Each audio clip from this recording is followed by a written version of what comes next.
Jamaah, melanjutkan pelajaran kita dari pembahasan sebelumnya, masih mengenai kewajiban orang tua mendidik anaknya.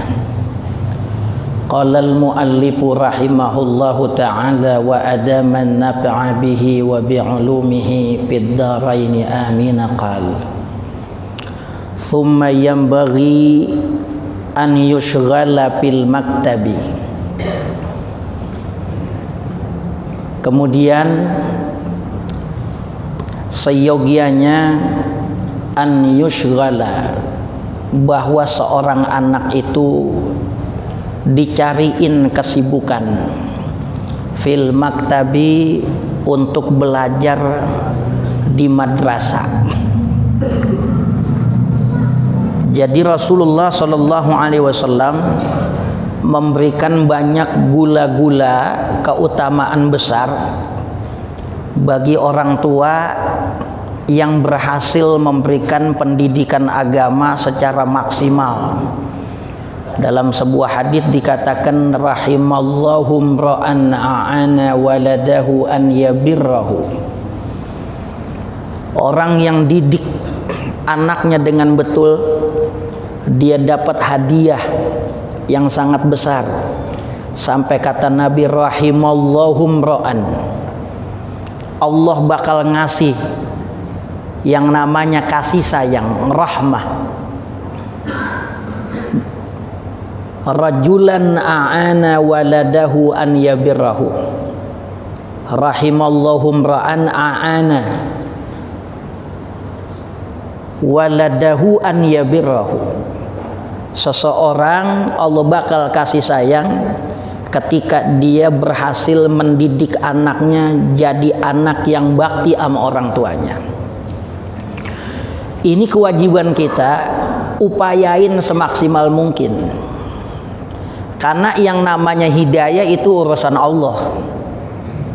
Kita wajib punya ikhtiar. Jangan ikhtiar belum dijalanin berdoa mulu supaya tuh anak dapat hidayah. Jalanin dulu, serahin sama Allah. Upaya-upaya buat anak ini jadi orang baik. Karena memang hidayah kita nggak tahu mahalnya hidayah. Zaman Nabi Musa ada tokoh namanya Samiri. Samiri ini anak yang lahir dari hubungan seksual tanpa syar'i, ditinggal sama emaknya di depan mulut goa. Akhirnya tuh anak diselamatin sama malaikat Jibril, dididik sama malaikat Jibril, yang ngajarin malaikat Jibril. Nabi Musa alaihi salam masih kecil, dirawat sama Fir'aun, gede di dalam kerajaan Fir'aun. Karena emang hidayah Allah, orang yang dari kecil dirawat sama malaikat Jibril, ternyata udah gede jadi orang yang paling dulu ngajarin kemusyrikan nyembah anak sapi, yang dalam bahasa Al-Quran ijlan jasadallahu khuwar. Samiri punya ilmu karena dia pernah ngambil abu tapakan kuda malaikat Jibril. Ini dalam dunia uka-uka ya. Itu benda mati kalau kena usapan abunya tapakan kuda malaikat Jibril itu pasti bisa bicara. Dan Samiri punya ilmu itu. Jadi bakat dukun itu ada sama dia. Begitu Nabi Musa munajat di Bukit Sinai, Nabi Harun disuruh jaga. Tapi karena nih Bani Israel jadi ragu, lu ngapain ngikutin Fir'aun? Lu ngapain ngikutin Musa? Musa Tuhannya kagak kelihatan, Fir'aun ngaku Tuhan udah mati. Nih lu ikutin gua. dia punya kehebatan, orang pada kebembat. Ngerti kebembat? Kepincut. Ada anak sapi, patung dibikin patung dari emas, dia usap keluar suara. Orang pada percaya sama Samiri. Samiri diajarin sama malaikat Jibril, lagi-lagi kagak dapat hidayah, jadi orang yang pertama ngajarin kemusyrikan. Nih mahalnya hidayah. Nabi Musa dari masih merah, baru keceprot, emaknya taruh di peti, dianyutin. Keluarga Fir'aun yang nanggapin. Begitu Nabi Musa besar, emang dapat hidayah. Kerjaan Fir'aun, amaliyah Fir'aun nggak ada barang dikit yang Nabi Musa kerjain. Ini pentingnya hidayah. Orang yang dirawat, belajar, dididik sama malaikat Jibril, tapi jadi orang yang ngajarin kemusyrikan. Orang yang dididik sama orang yang ngaku Tuhan, justru dialah yang bakal menegakkan kalimat tauhid. Ini mahalnya hidayah. Kita jangan ngandelin hidayah. Hidayah tetap jadi prioritas, doa jangan ngaso-ngaso, tapi juga kudu upaya. Rabbana la tuzigh qulubana ba'da idh hadaitana. Ya Allah, jangan belenggu hati kami setelah kami dapat hidayah. Tadinya rajin ngaji, rajin sholat jamaah, pegaulannya sama orang-orang urakan, rombongan undur-undur makodok berud, ya enggak, yang asal malam mabok mulu, ngaji udah kagak, ke masjid udah kagak. Hidayah. Rabbana la tuzigh qulubana ba'da idh hadaitana wa hab lana min ladunka rahmatan innaka antal wahhab. Ini hidayah. Itu hidayah urusan Allah. Baru kata tibang kata anak kiai sama ustad, lu diajarin malaikat Jibril. Kalau kagak dapat hidayah jadi orang rusak. Ini pentingnya hidayah. Hidayah wajib kita minta, tapi upaya-upaya mengarah ke arah hidayah itu juga jangan kita lupain. Salah satunya kata Imam Al-Ghazali, kita punya anak titipin sama guru, kita punya anak suruh ngaji. Al-Imam Fakhruddin Ar-Razi dalam kitab Mafatihul Ghaib mengutip sebuah cerita yang terjadi di zaman Nabi Allah Isa alaihi salam. Ini Nabi Isa pagi-pagi dia ngelewatin sebuah kuburan. Betapa terkejutnya dia. Ini komplek kuburan, ada satu kuburan yang lagi diganjar. Wa ra'aitu malaikatan bi'atbaqin minal adabi. Saya lihat malaikat bawain baskom yang isinya api buat mengadab orang yang ada di kuburan. Saking takutnya Nabi Isa, dia kagak terusin jalan, dia cari gang lain karena saking mengerikannya. Tapi Nabi Isa penasaran. Sore dia lihat lagi tuh, dia balik lagi. Begitu dia lihat, sungguh sangat bedanya. Tadi pagi itu kuburan lagi diturunin azab, begitu sore Nabi Isa kaget. Yang dia lihat, wa ra'aitu malaikatan yanziluna bi atbaqin minan nur. Malaikat bawain cahaya. Malaikat Jibril ditanya sama Nabi Isa, ya Jibril, ini siapa ini? Si sahibul qabr ini siapa?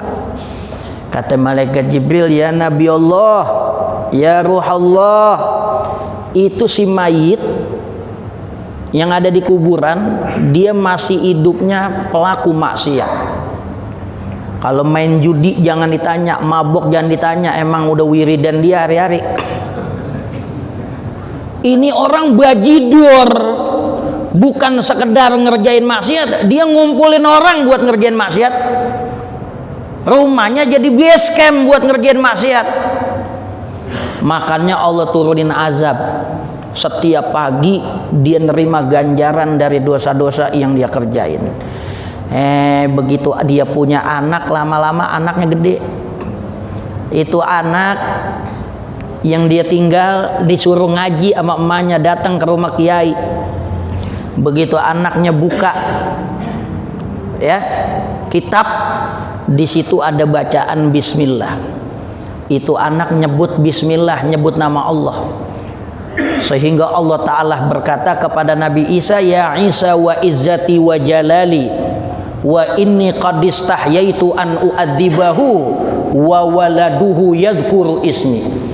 Demi keagungan dan kemuliaanku ya Isa, sungguh aku sangat malu mengazab orang tuanya ketika anaknya sedang menyebut-nyebut nama saya. Anaknya lagi ngaji, tuh malaikat yang tadinya bawa kemplangan, bawa gada, Allah suruh bubar, bubar, bubar, bubar semua kayak layar tancap hujan gede.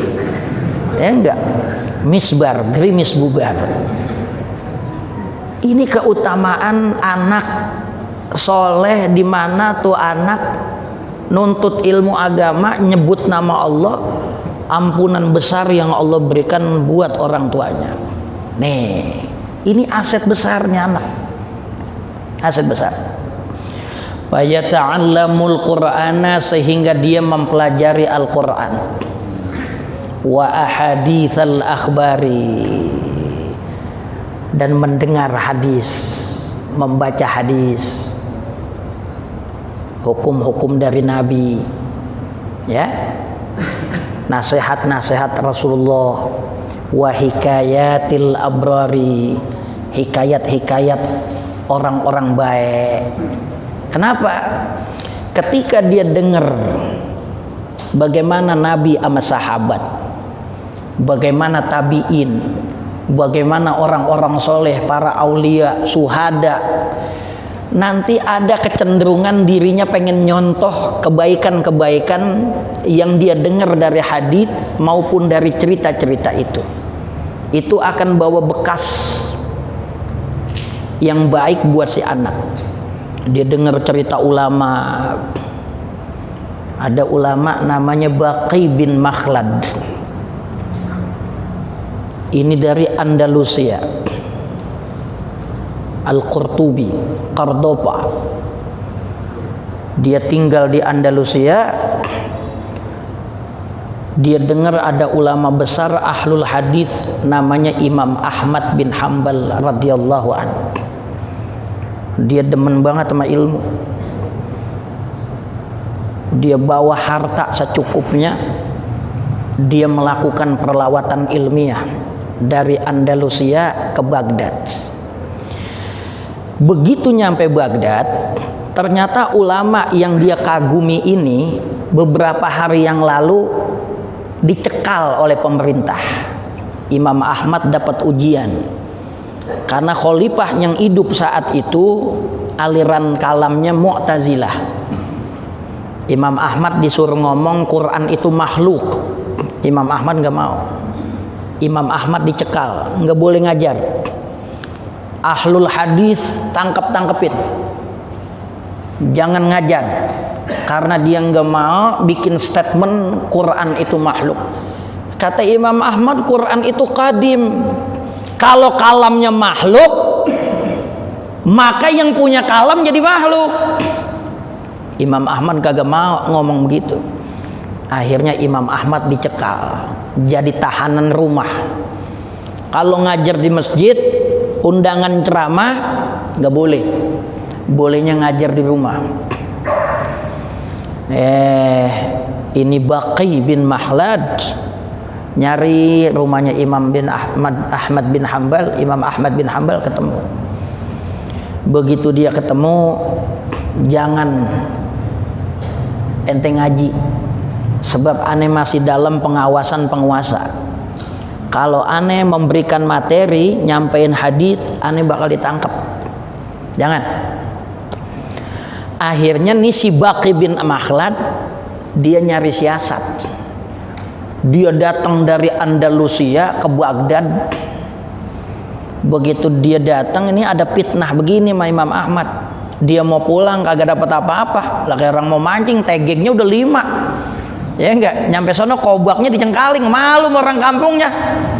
Kalau pulang kagak bawa apa-apa. Dia nyari siasat. Ya Imam, kasih saya hadis. Saya akan nyamar jadi gembel. Jangan banyak-banyak. 1-2 hadis saya ada di depan rumah ente. Ente pora-pora buka jendela ngasih sesuatu. Padahal ente lagi bacain hadis. Enggak apa-apa 1-2 hadis yang imkan nama ente. Kata Imam Ahmad, emang ente dari mana? Ane dari jauh. Ane pergi haji ke Mekah, ane dengar berita di Mekah ada ulama besar, banyak cerita tentang ente. Makanya ane sempetin kemari. Kata Imam Ahmad, boleh cara begitu, tapi ada satu syarat. Begitu lu dapat hadis dari gua, lu jangan sampein sama orang-orang. Ente jangan nongol di majlis-majlis ulama, entah bakal ditangkap lu. Ini orang kerajaan semuanya udah masang sisi kamera mungkin. Walau emang ada mata-mata, CCTV, pokoknya udah tahu. Kalau orang kampung yang biasanya ngaji sama aneh dia datang bakal ditangkap. Ini Baqi bin Makhlad nyamar jadi gembel. Walapa ra'sahu bi imamatin mudannasah. Dia pakai baju compang-camping. Dia pakai imamah yang udah pada dekil. Dia cari mangkok bokor yang udah jelek. Dia megang tongkat, tukang sapir deh tuh. Dia jalan nyamar jadi gembel. Begitu nyampe rumah Imam Ahmad bin Hambal, di jalanan dia ngomong percis buat lagunya gembel. Al ajra rahimakallah, al ajra rahimakallah. Siapa yang mau nyari pahala, mudah-mudahan Allah beri kasih sayang dia. Begitu nyampe depan rumahnya Imam Ahmad keluar, bacain 1-2 hadis. Dia catat, jadi gembel. Bertahun-tahun itu dilakukan oleh ulama namanya Baqi bin Makhlad. Bertahun-tahun sampai raja nih yang mencekal Imam Ahmad meninggal. Begitu tuh raja meninggal, kebijakannya berubah. Imam Ahmad udah boleh ngajar. Begitu Imam Ahmad di satu majlis ada Baqi bin Makhlad. Wahai para jamaah, oh jamaah. Di antara kalian asal pengen kenal yang namanya penuntut ilmu sejati, nih dia orangnya nih. Namanya Baqi bin Makhlad. Dia datang dari jauh, rela dirinya nyamar jadi gembel, cuman pengen dapetin hadits Rasulullah sallallahu alaihi wasallam. Orang itu kagak bakalan dapat nikmat ilmu sebelum dirinya menghinakan buat ilmu. Sehingga ada istilah yang populer, dzallat talib azzal matlub. Hina di waktu mencari ilmu, tapi mulia saat dicari orang. Ya enggak, dulu lagi ngaji jauh naik motor butut, ya enggak, sering mogok tuh motor, perjalanan jauh, ngaji juga enggak langsung nemu kiai di pinggiran dan ngaji, ya enggak. Hina saat mencari ilmu, tapi mulia saat dicari orang. Begitu Imam Baqi bin Makhlad pulang, dia ngarang kitab hadis namanya Musnad Baqi bin Makhlad, sekitar 30 jilid lebih, mengalahi musnad gurunya Imam Ahmad bin Hambal. Cuman sayangnya musnad Baqi bin Makhlad enggak ditemukan orang, hanya ulama meriwayatkan. Kisah ini diceritakan oleh Al-Imam Syamsuddin Ad-Dahabi dalam kitab Siyar A'lamin Nubala. Kalau itu orang sering dengar hikayat-hikayat orang soleh, bagaimana pengabdian mereka terhadap ilmu, tergerak di hatinya buat nggak main-main yang namanya belajar.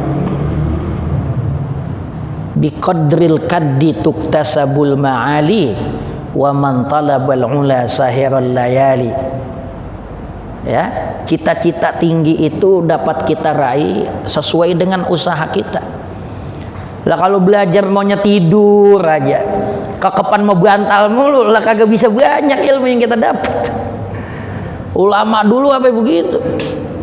Ada lagi Imam Yahya Al-Laitsi, sama dari Andalusia juga.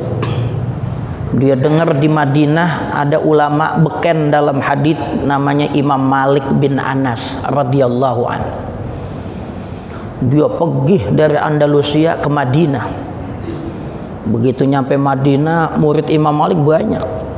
Dia duduk, pertama kali dia nyampe, ini jamaah dengar berita di Madinah kedatangan kapilah dagang, ada yang bawa gajah.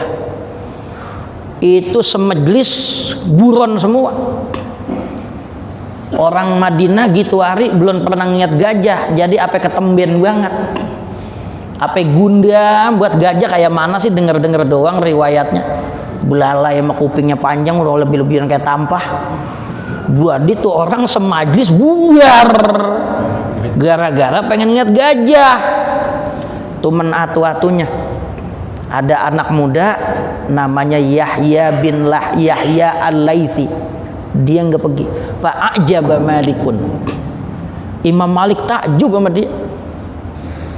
Man anta wa min aina ant? Ente siapa? Ente dari mana? Nama saya Yahya. Saya dari jauh Andalus. Saya pengen dapat hadis, saya pengen belajar ilmu. Li ata'allam min hadik wa ilmik. Saya pengen dapat banyak nasihat, saya pengen dapat ilmu dari ente. Afala tarawna filan? Emang ente belum pernah ngeliat gajah? Kalau gajah sih saya kagak perlu. Saya datang kemari jauh-jauh pengen ketemu antum. Masa gara-gara ada gajah saya tinggal? Kagak sesuai banget. Gajah di mana kan terus saya temuin? Ya enggak? Gara-gara dia yang kagak kabur, loyalitas sama gurunya luar biasa. Makanya apa gini hari, kitab Al-Muwatta yang paling sempurna adalah Muwatta yang dikumpulin oleh Imam Yahya bin Yahya Al-Laitsi. Imam Malik punya kitab Al-Muwatta, itu Muwatta ada banyak versi. Imam Malik punya murid namanya Al-Imam Muhammad bin Hasan Asy-Syaibani, nulis Muwatta. Imam Malik punya murid namanya Ibnu Qasim, nulis Muwatta. Imam Malik punya murid namanya Ibn Wahab, nulis Muwatta. Ada berapa itu Muwatta? Tapi yang paling sempurna sampai Imam Malik meninggal, penulisan Al-Muwatta jadi babnya udah diatur lagi, itu adalah Imam Yahya. Barokah loyalitas dia, takzim dia, ya, adabnya dia sama guru, itu yang bikin dia paling berkah. Dalam dunia Islam, bila berbicara tentang Muwatta Imam Malik, yang paling sempurna adalah Muwatta Imam Malik riwayat Imam Yahya bin Yahya Al-Laitsi. Makanya kalau kita baca kitab Muwatta Imam Yahya, Imam Malik, riwayat Imam Yahya, haddatsani Yahya, haddatsani Malikun, menceritakan kepada saya Imam Yahya. Imam Malik punya anak namanya Yahya juga, tapi enggak sebesar ilmu yang didapat muridnya namanya Imam Yahya. Ini bocah kalau dengar riwayat-riwayat bagaimana ulama orang soleh nuntut ilmu, ya, termotivasi buat nuntut ilmu. Imam Ghazali sebut liyan gharisa binasihi hubbus salihin. Liyan gharisa, agar tertanam binafsihi, pada jiwa anak itu, hubbus salihin, kecintaan terhadap orang soleh. Dari kecil udah ditanemin cinta ilmu, cinta orang soleh. wa yuhfazu minal asy'ari. Kalau tadi yang kudu kita kerjain, ada yang kudu kita hindari.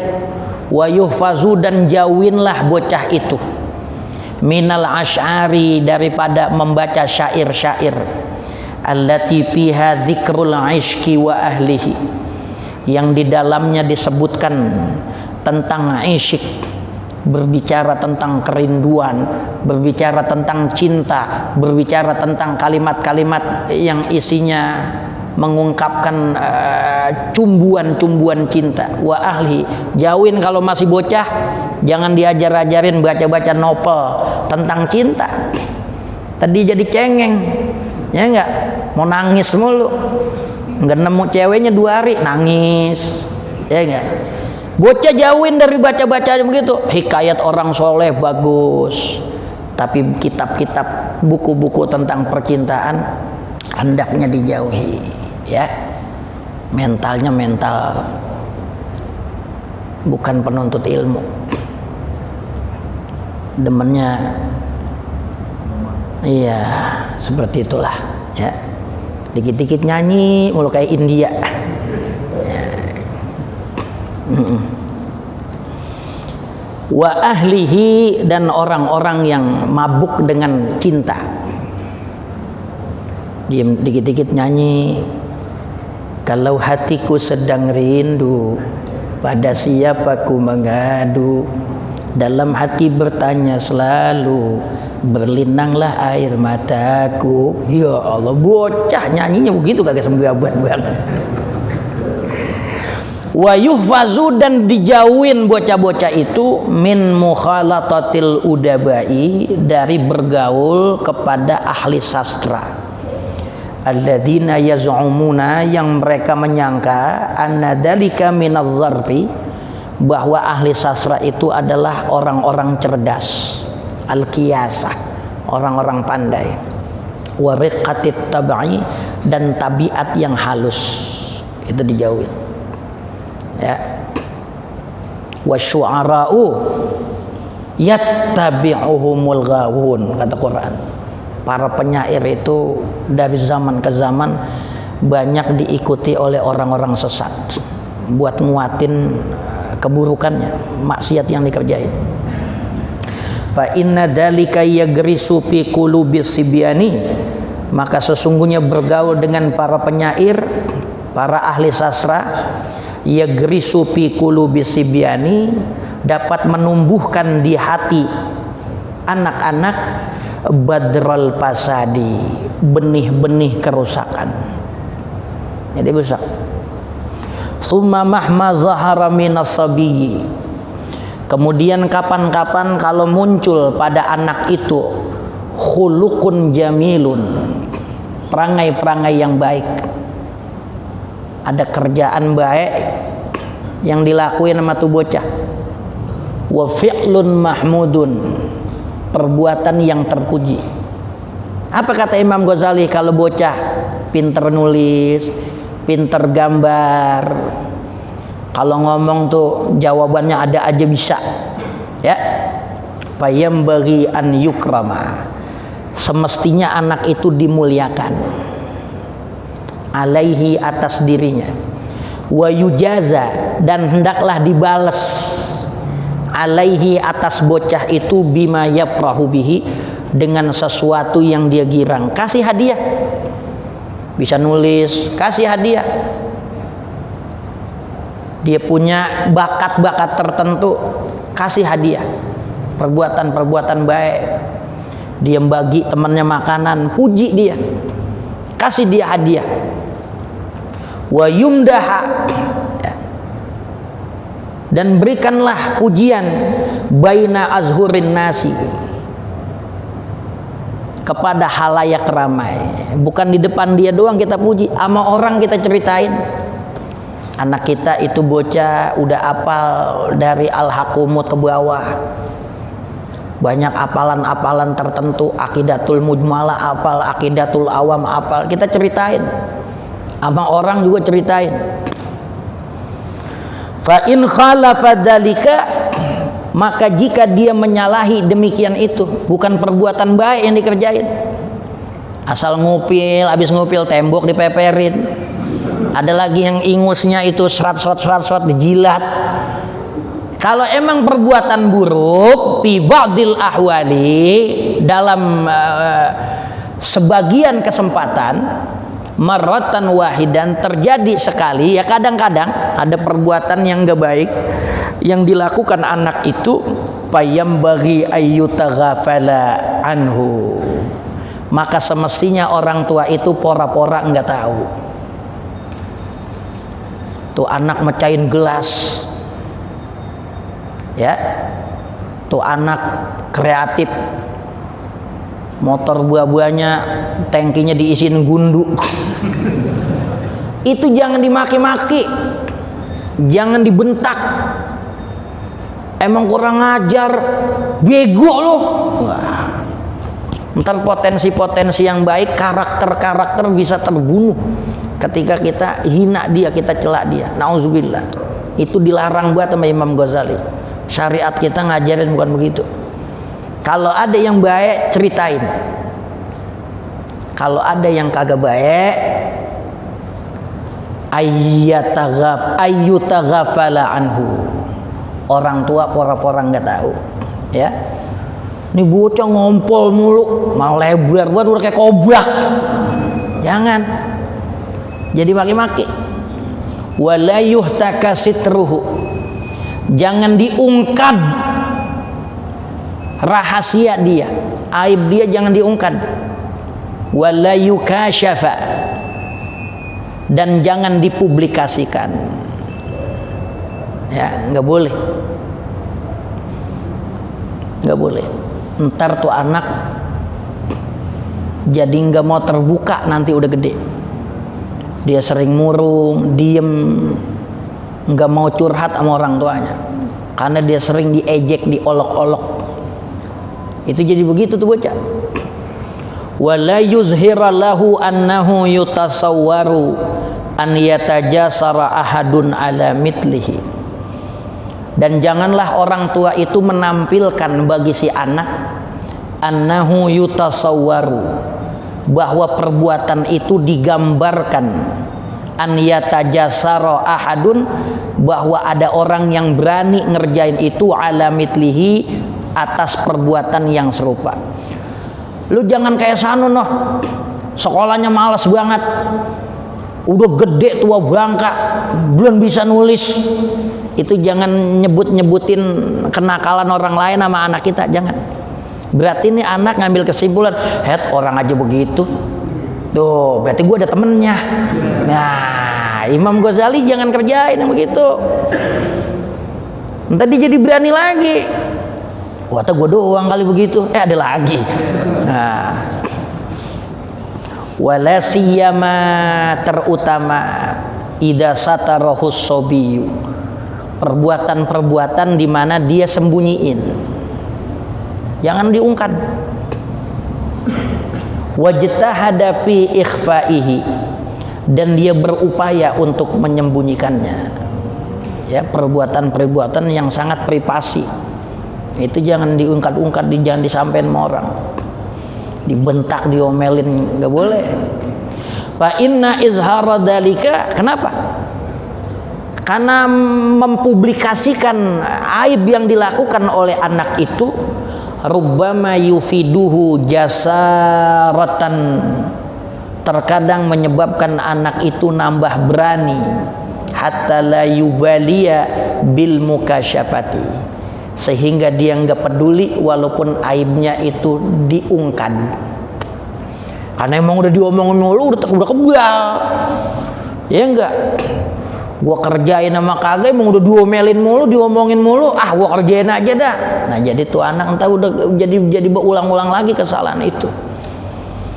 Fa inda dalika, maka ketika demikian itu, yang penting jangan diomelin, jangan dibentak. Ya, kita puji. Emang tuh bocah masih bocah kan, dia belum tapi ngerti, baru ngeliat-ngeliat film, ngeliat-ngeliat gambar apa, dia contoh gambar pegunungan, gambar taman, Diliatin, dia demen ngunjukin yang dia kerjain. Ayah, lihat nih. Lah jadi bapak kudu bisa ngomong pakai bahasa bocah. Set apaan ini? Ini mah gambar lu kayak tanduran dicak-cak bebek. Jangan tuh bocah kapok, bisa-bisa gak mau sekali. Gak mau lagi, dihina. Ya enggak? Pakai ilmunya Patinosidin. Dilihat bocah gambar, ya namanya bocah gambar ya ngerangsang potensi dia. Ya enggak? Ini kok kuda ada tanduknya? Yang ada tanduknya kambing. Enggak dikata gitu. Oh, ini bagus nih, udah bagus nih, cuman nih kurang sedikit nih, gitu. Ya, muamalah lah, interaksilah kepada anak-anak itu dengan bahasa mereka. Kayak gitu.